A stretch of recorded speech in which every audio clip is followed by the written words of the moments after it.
Bharat future city వేదికగా రేపు ఎల్లుండి తెలంగాణ రైజింగ్ గ్లోబల్ సమిట్ జరగనుంది. సమిట్ కోసం చేస్తున్న ఏర్పాట్లు తుది దశకు వచ్చాయి. మరింత సమాచారం మా ప్రతినిధి శ్రీకాంత్ ఫ్యూచర్ సిటీ నుంచి ప్రత్యక్ష ప్రసారం ద్వారా అందిస్తారు. తెలంగాణ రైజింగ్ గ్లోబల్ సమిట్ సంబంధించి ప్రధాన వేదిక పూర్తిగా కూడా సిద్ధమైపోయింది. రేపు మధ్యాహ్నం 1:30 సమయంలో ఇదే ప్రధాన వేదిక నుంచి ఈ గ్లోబల్ సమిట్ అంతా కూడా ప్రారంభం కానుంది. ఇక్కడ ప్రధాన వేదిక వద్ద మొత్తం కూడా అంతా పూర్తిగా ఏర్పాట్లు చేశారు. సీఎం రేవంత్ రెడ్డితో పాటు గవర్నర్ జిష్ణుదేవ్ వర్మ, ఇతర ప్రపంచ పారిశ్రామికవేత్తలు, ఇతర మంత్రులతో పాటు ఇతర కొందరు ప్రముఖులు ఆహ్వానితులు మాత్రమే స్టేజ్ పైనకి రానున్నారు. ఆ తర్వాత ఇక్కడ మధ్యాహ్నం 1:30 సమయంలో గవర్నర్ చేతుల మీదుగా కూడా ఈ కార్యక్రమం ప్రారంభం కానుంది.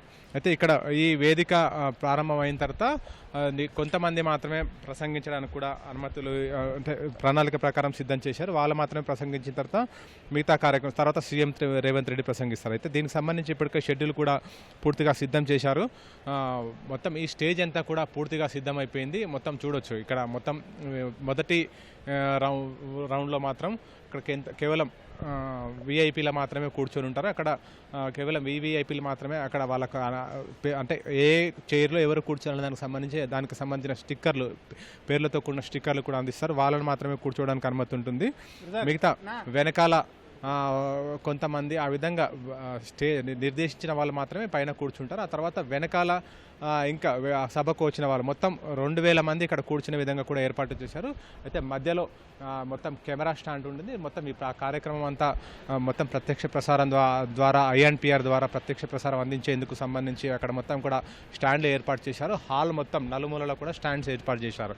ఈ సందర్భంలో ఎక్కడి నుంచి ఇలా ఏ ఫ్రేమ్ పెట్టాలి దానికి సంబంధించి కూడా మొత్తం కెమెరాలను కూడా సెట్ చేశారు. ఆ తర్వాత LED స్క్రీన్ కూడా ఏర్పాటు చేశారు. LED స్క్రీన్లు ఎందుకంటే మొత్తం స్టేజ్ వెనకాల ఉన్న వారికి కూడా కనపడే విధంగా కూడా LED స్క్రీన్లు కూడా ఏర్పాటు చేశారు.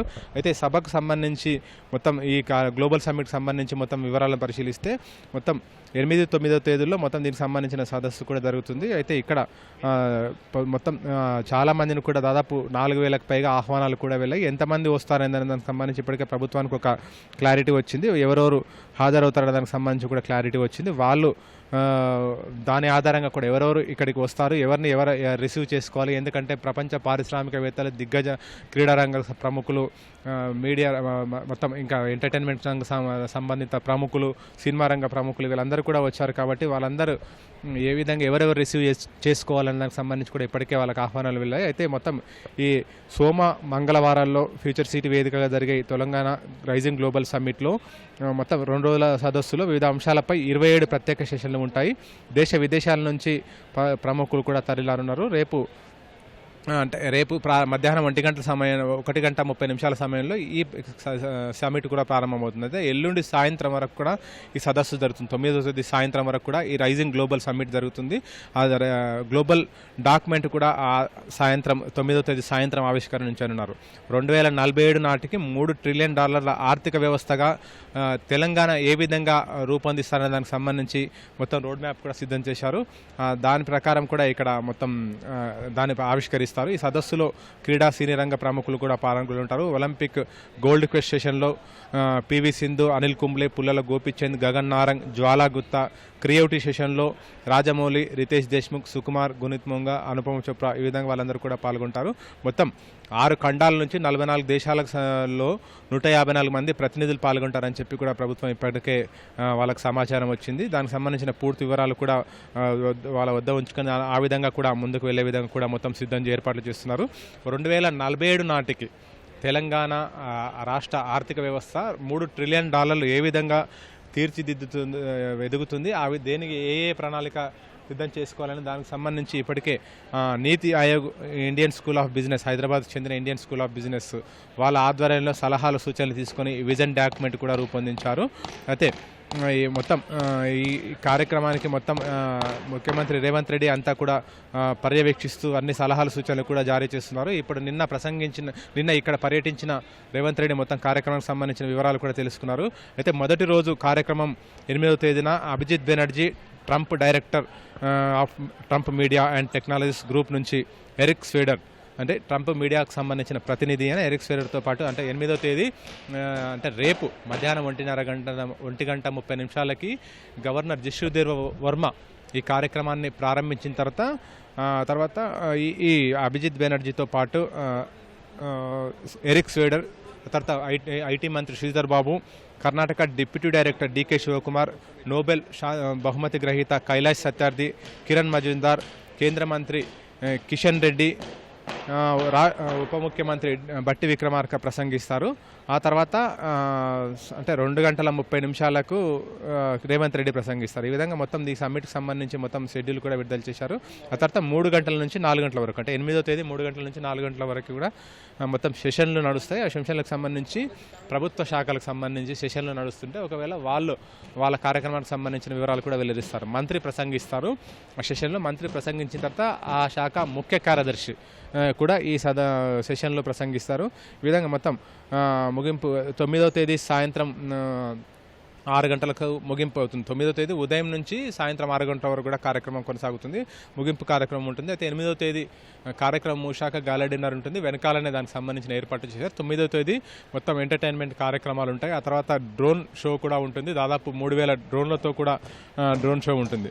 ఈ విధంగా మొత్తం షెడ్యూల్కి సంబంధించి ఇప్పటికే పూర్తిగా అన్ని కార్యక్రమాలు కూడా ఏర్పాటు చేశారు. తెలంగాణ రైజింగ్ గ్లోబల్ సమ్మిట్, దాని ఈ వేదిక ద్వారా, ఈ సమ్మిట్ ద్వారా ప్రపంచ స్థాయిలో తెలంగాణ ఏంటి అని చెప్పేదాని విధంగా కూడా ఇక్కడ మొత్తం కూడా ఈ సమ్మిట్ను ఉపయోగించుకొని ప్రపంచ స్థాయిలో తెలంగాణ ఇక్కడ పెట్టుబడులు పెడితే ఎలాంటి అవకాశాలు ఉంటాయి, ఎలా వృద్ధి చెందుతారనే దానికి సంబంధించి పూర్తిగా ఇక్కడ నుంచి చెప్పే విధంగా కూడా ఏర్పాటు చేస్తున్నారు. దానిలో భాగంగా మొత్తం హైదరాబాద్ మొత్తం తెలంగాణ రాష్ట్రాన్ని కూడా 3 ప్రాంతాలుగా విభజించారు.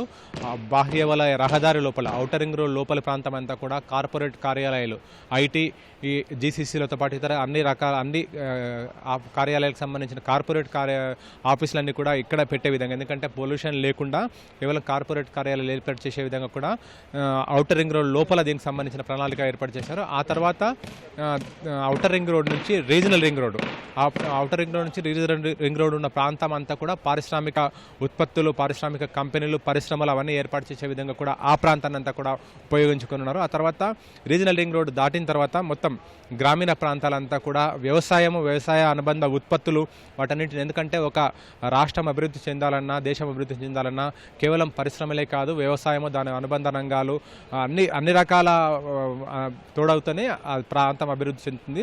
అలా రాష్ట్రం కూడా కేవలం అన్ని ఇంక్లూజివ్ గ్రోత్ ఉండే విధంగా కూడా అన్ని రంగాలను అభివృద్ధి చెందే విధంగా కూడా ఆ మేరకు ప్రణాళిక రూపొందించారు. కాబట్టి మెట్రో విస్తరణ, మూసి సుందరీకరణ, పర్యాటకం ద్వారా కూడా ఆదాయాన్ని సముపార్జించడం, అంతేకాకుండా యువత, మహిళా శక్తి, క్రీడారంగ పాలసీ, రహదారులు ఏ విధంగా ఉన్నాయి, మౌలిక వసతులు ఏ విధంగా ఉన్నాయి, అంటే మెడికల్ పరంగా ఎలాంటి ఫెసిలిటీ ఉంది, ఇప్పటికే ఆరోగ్య రంగంలో ఎలా ఉన్నాము, రాబోయే రోజుల్లో ఎలాంటి చర్యలు తీసుకుంటున్నాము, 2040 నాటికి ఏ విధంగా ఉంటుందనే దానికి సంబంధించి ఈ విధంగా కూడా రాష్ట్రం ఒక ప్రణాళిక సిద్ధం చేసుకుంది. 2047 నాటికి దేశం వికసిత్ భారత్ ఒక కాన్సెప్ట్ రూపొందించుకుంది. వికసిత్ భారత్లో భాగంగా రాష్ట్రం కూడా ఈ విధంగా 2047 నాటికి $3 ట్రిలియన్ ఆర్థిక వ్యవస్థ, దేశమేమో వికసిత్ భారత్లో భాగంగా 2047 నాటికి $30 ట్రిలియన్ ఆర్థిక వ్యవస్థ లక్ష్యంగా విధించుకోగా, రాష్ట్రం మాత్రం తెలంగాణ $3 ట్రిలియన్ ఆర్థిక వ్యవస్థ రూపొందించుకుంది. దానికంటే ముందు 2034లో $1 ట్రిలియన్ ఆర్థిక వ్యవస్థ. ఈ విధంగా 2034కి $1 ట్రిలియన్ ఆర్థిక వ్యవస్థ, ఆ తర్వాత 13 ఏళ్లకు 2047 నాటికి $3 ట్రిలియన్ ఆర్థిక వ్యవస్థ ఎలా అభివృద్ధి చెందాలని దానికి సంబంధించి ఇప్పటికే రోడ్ మ్యాప్ రూపొందించారు. దానికి సంబంధించి నీతి ఆయోగ్తో పాటు ఇండియన్ స్కూల్ ఆఫ్ బిజినెస్ ఆధ్వర్యంలో సలహాలు, సూచనలు తీసుకొని ఆ మేరకు ఈ విజన్ డాక్యుమెంట్లు అవన్నీ కూడా పొందుపరిచారు. ప్రతి శాఖ ఇప్పటి వరకు 2 ఏళ్ల పాటు చేపట్టిన కార్యక్రమాలను ఇందులో ప్రజెంట్ చేయడంతో పాటు రాబోయే 2047 నాటికి ఎలాంటి కార్యక్రమాలు చేపడతారనే దానికి సంబంధించి మొత్తం కూడా విజన్ డాక్యుమెంట్లో పొందుపరచనున్నారు. వివిధ రంగాల ప్రముఖులు కూడా ఇందులో ప్రసంగిస్తారు. ప్రధాన వేదికకు ఎడమవైపు వివిధ ప్రభుత్వ శాఖలకు సంబంధించిన స్టాల్ ఏర్పాటు చేశారు. అంతేకాకుండా కేవలం ప్రభుత్వ శాఖలకు సంబంధించిన స్టాల్లే కాకుండా ప్రైవేట్ రంగానికి సంబంధించిన స్టాళ్ళు కూడా ఏర్పాటు చేశారు. అవి కూడా ధ్రువ్ స్పేస్ లాంటి, అంటే ఐటీ రంగంలోతో పాటు డిఫెన్స్ రంగంలో ఎలాంటి పురోగతి ఉంది, ఇక్కడి నుంచి డిఫెన్స్ రంగంగా స్థాపించి ఇక్కడి నుంచి ఏ విధంగా మొత్తం డెవలప్ చేశారని దానికి సంబంధించి ఇక్కడ నుంచి కూడా ఎక్కడ ఎక్స్పోర్ట్ చేస్తూ విదేశ విదేశాలకు ఎక్స్పోర్ట్ చేస్తున్నారు, అవన్నీ కూడా ఇక్కడ స్టాల్స్ ఏర్పాటు చేసి వాళ్ళు చేస్తున్న పురోగతికి సంబంధించిన వివరాలు కూడా ప్రైవేట్ రంగానికి సంబంధించిన స్టాల్స్ ధ్రువ్ స్పేస్ కానీ, సాఫ్రాన్ కానీ, ఐకామ్ కానీ, క్రెడాయ్, ఎంఆర్ ప్రాపర్టీస్ వీళ్ళందరూ కూడా ప్రైవేట్ స్టాల్స్ ఏర్పాటు చేశారు. అంతేకాకుండా ప్రభుత్వ రంగానికి సంబంధించిన స్టాల్స్ కూడా ఏర్పాటు చేశారు.